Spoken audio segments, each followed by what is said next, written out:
What's good, family? It's Delavier. What's up? It's Jess, and welcome to the channel. We're going over deal breakers before marriage. Can you explain?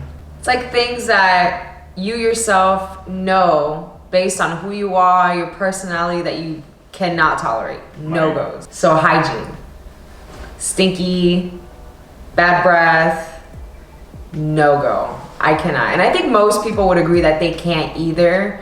But I really pride myself on smelling good. And one thing about him that I noticed, one of the first things I noticed about him is he never smells bad. Like even when he works out, he doesn't smell bad. But he always smells good. Like there's just never, it's just always a good smell. Like right now he smells good. He takes a shower, he goes to bed. He puts on some type of cologne that always smells good. So he always smells good. So that's why I would say that would be my number one thing. Just because after being with him for so long, I realized I never actually have been with somebody that, not that they smelled bad, they just never like always like had that good smell where I'm like, damn, you always smell good. And he always smells good. I never understood that from people, like before we dated and everything, and I kid you not, I'd get that countless times to where people would just say, you smell good. I'm like, am I not supposed to? Like, what are we talking about right now? Well, some people smell like nothing, which is fine, that's good. Nothing. But you, nothing. We always have like SpongeBob jokes, so. Anyways, not to get off topic. But yeah, like, some people don't smell like anything, which is fine. That's fine. You don't even notice it. But when somebody smells good, you notice it. And then when somebody smells bad, you definitely notice it. And he never smells like nothing. He always smells good. Appreciate the blessings. You know what I'm saying? I would have to say, well, that was my number one, was hygiene. Hygiene is top rank. And hygiene doesn't even necessarily mean just smells. It's the way you present yourself as well. So like you can look dirty and I'm like, I'm blessings, but I'm good though. Yeah, like some people just like when they look like disheveled and just like not well put together, even though they don't stink or you're not close enough, you can just be like, I don't know that. And obviously nobody should be going on a date just stinking anyway, so. Oh my gosh, no. What was originally my number one? So I used to play sports. I mean, I'm very active in my lifestyle. I work out multiple times throughout the week and it's just a part of me. It's part of my lifestyle. But I used to also be an athlete. I used to play basketball. I played rugby. I played like multiple sports growing up. So if I'm stronger than you or more athletic, that is like a no-go. It's like, so we're on to number two now. It is a turn-off for me. Like, if I can shoot hoops better than you, if I can throw a football better than you, no. You gotta be better at me at something else. It doesn't have to be like basketball or football. Like, for example, I shoot hoops better than Delavier, but that's never been his sport. He is a lot better in other things, but I also know he's got a background in fighting and martial arts, so. Number one, I know he can always protect me, but number two, I know he got the hands. Perfect. Yes, excellent. And I know he's athletic. He's got great footwork. So that's a big thing for me. So within that, since we're on number two, is fitness. Fitness doesn't even necessarily have to just be physical fitness either. Be mental, spiritual, and physical fitness. You know what I mean? Hygienic fitness correlating with number one. If like all those correlate, so not necessarily just fitness, because there's characteristics that you have to be able to keep up with fitness, because fitness is overall just maintenance. So if you can't maintain what you already have, like we got a problem. Agreed. Instantly. Three. What is number three for you? This is in no particular order, by the way, except for number one. But I would say just if you're not like down to earth, easygoing, you know, if you're like stuck up and just can't like take a joke and just can't loosen up and, you know, laugh, and because I'm kind of goofy. I'm kind of goofy. You'll get to know and see that, you know, as you continue to watch the channel. And DeLavier, for those that don't know him, if you just see him walking on the street, like, he probably looks extremely unapproachable. He just has a very stoic look. But when you get to know him, like, he's so goofy. And this doesn't mean that he's not, like, he can't be serious. And no, absolutely. Like, he is professional. He is serious when he needs to be. But he's goofy. He makes me laugh. We're able to joke around about things, especially, like, about SpongeBob. I love SpongeBob. So does he. So My dad hates SpongeBob. my mom never liked it either. She thought it was the stupidest show. But I mean, it is, but it's, what's up? No. yeah, what's up? What you gonna do about it? My personality is that I'm kind of goofy. I like to joke around. I like to be funny. I think I'm a funny person. You think I'm funny? Yeah, I remember mentioning that. You did say that once, right? Yeah, I was just like, oh, you're like one of very, very many women that are actually funny. So yeah, that would be a major thing for me. Ah, feminine. Yeah, I can't do the masculine thing. And look, this almost, it sounds contradictory, but it's not. I've always liked tomboy girls that play sports and have like an edge to them, but there's also a side to where they know they're not a guy, you know what I mean? Or they don't have like extreme masculine characteristics. You could wear like the sneakers and the heels too. Yeah, do both of them. You could catch a football, which you saw I could catch a football, which he was actually kind of impressed. Yeah. And not just catch it, but also throw it. But also make sure, you know, you keep up with the nail routine, with the hair, and just those feminine qualities, those things that really distinguish us from being a man and a woman. Oh, yeah, I'm on number 4. Manners. And I feel like it's kind of stupid to say that. It's not stupid though, because no, some people really don't have manners. And I have noticed that. And one of the biggest things for me is like when you're introduced to, you'll notice it when you're introduced to new people, or when you're going to meet somebody's parents for the first time. There's just a certain way you carry yourself. You know, saying hello, being polite, shaking somebody's hand, saying thank you, saying excuse me. There are like these little things that surprisingly a lot of people lack. And DeLavier has very good manners. His parents spanked, boy. What? Me too. There was, when my mom said, when she would call me, you know, from downstairs, Jessica, there was no what. Oh no. It was señora, which translates to ma'am, or yes ma'am. Señora, it was always like that. So I was raised to have good manners by my parents, and he was too. And I definitely saw that reflected in the way he carries himself. Yeah, my parents did not play. Like there's no, especially growing up younger, there was no playing my dad at all. Nah, your dad don't play that. He's so nice. He's better now. He's so nice, but what he tells me about his dad from back in the day, I'm like, oof.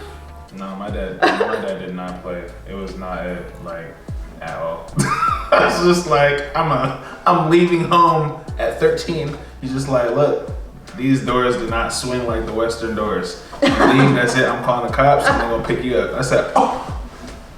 Happened to my oldest brother. He was stuck out in the cold. I was like, damn, my mom did that to me too. But I was young. I was like 9. And no, I was 6, because my mom and I had this conversation the other day. She came to visit, and I had told her that I didn't want to be here anymore and I wanted to leave because I didn't like her.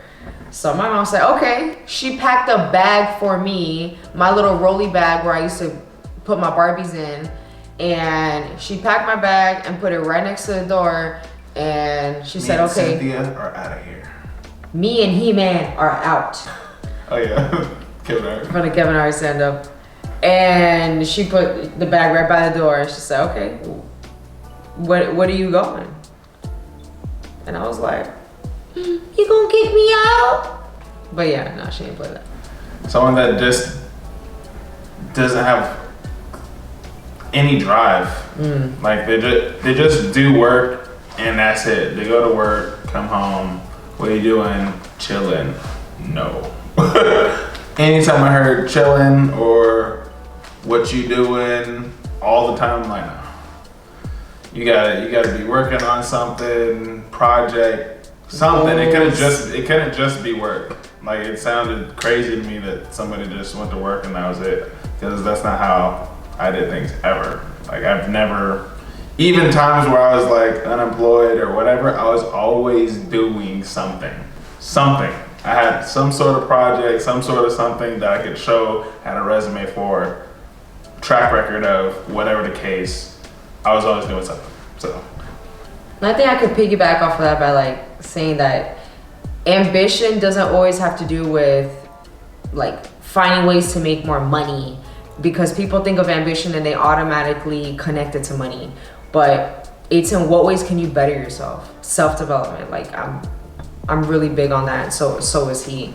How can you make yourself better every day? Not just in your profession, but you know, as a child of God, as a spouse, as a daughter, Like just a human being. just anything in general. How are you able to better yourself? And so I connect that more with ambition than I do with money, because most people think ambition, they think money, getting rich. Yeah. I mean that's a big part of it, but you can be ambitious in so many other ways. Oh yeah. I mean, you gotta be able to be. You have to have the character to get there before you get there, anyway. So. Right. All right. So number 5. What is your last but not least? And appreciate y'all that stayed to the end. Love y'all guys. Big hearts. Y'all the fan. We love you so very much. What is your number 5? My number 5 is really important to me, and I think a lot of people would agree that this would be on their list. Is just having a good relationship with your parents. And if your parents aren't around for whatever reason that it is, that could be, having a good relationship with the people who are closest to you. So whether that be your guardians, your aunts, your uncles, your grandparents, your friends, like your best friends. Some people don't treat their friends right, and they'll be like, oh, that's my best friend, but they don't really treat each other right. Yeah. That's more of a younger person type of thing, but I still see it like now, people in my 30s, and I'm like, y'all treat each other like that? Y'all friends? But anyways, going back to the topic, he has a phenomenal relationship with his parents, and I see the way he treats his mother, and that was big to me, because the way that you treat your mom is the way that I'm gonna look how you're gonna treat me. And he treats his mother like a queen, like the queen that she is, very respectful. The way he talks to her is just so sweet. At the wedding, you already saw it. Yeah. Oh man, when he was dancing with his mom, oh man. I was about to cry, and then when I saw my mom crying, I said, no, I can't cry. Oh, bro, his mom, she's a thug too, but she's very loving. And his father is just. She's from Lauderdale. The Lauderdale. Throw the L's up. Not 5-4, but the way he treats his dad, the way his dad is with him, I could see that he got a lot of his manners. And even though it might have been a little rough when you were younger, it was all for a reason. Because, it made you the man that you are today. The way that he is with his brother, his aunts, his uncles, he's so respectful. His family loves him. And that just speaks volumes to me. Blessings. Love you, baby. I love you too, baby. All right, my number 5, last but not least. Y'all guys gotta put in the comments if you guys correlate with any of these. If these were on your list as well, or if you're adding any of these to your list. Be like, my top 5 came to a top 20. But willingness to grow, that is huge to me. So if someone has already a mindset of like, I'm good, or just kind of rigid, you know, to where they either know it all or they don't believe that there's any value out of what could potentially be their significant other.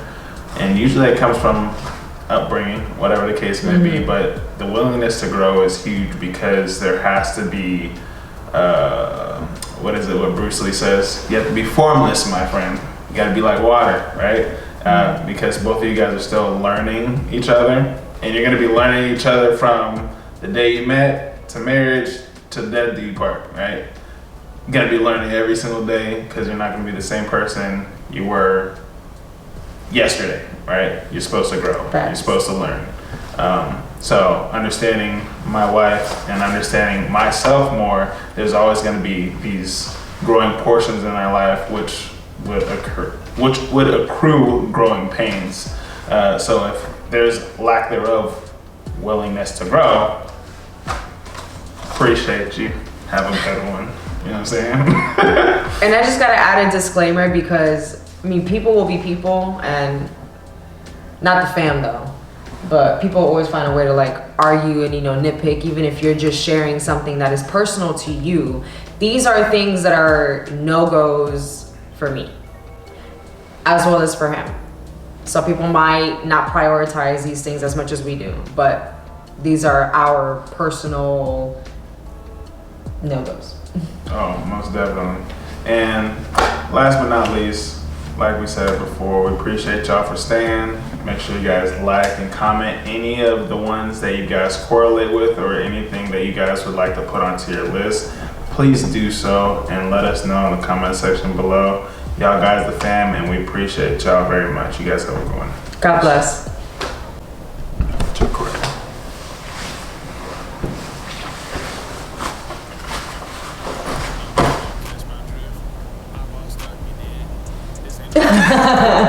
What's up? I'm Delavier. What up? I'm Jess. And welcome to our channel. Oh. This could be fun. Welcome to the show. What's good, family? It's Delavier. Hey. What's up? It's Jess. And welcome to the show. And welcome to the channel. I wrote it down. I know. Alright, go ahead again. What's up? It's Jess. And welcome to the channel. I almost said show. I know. Channel. Channel. What do we do now?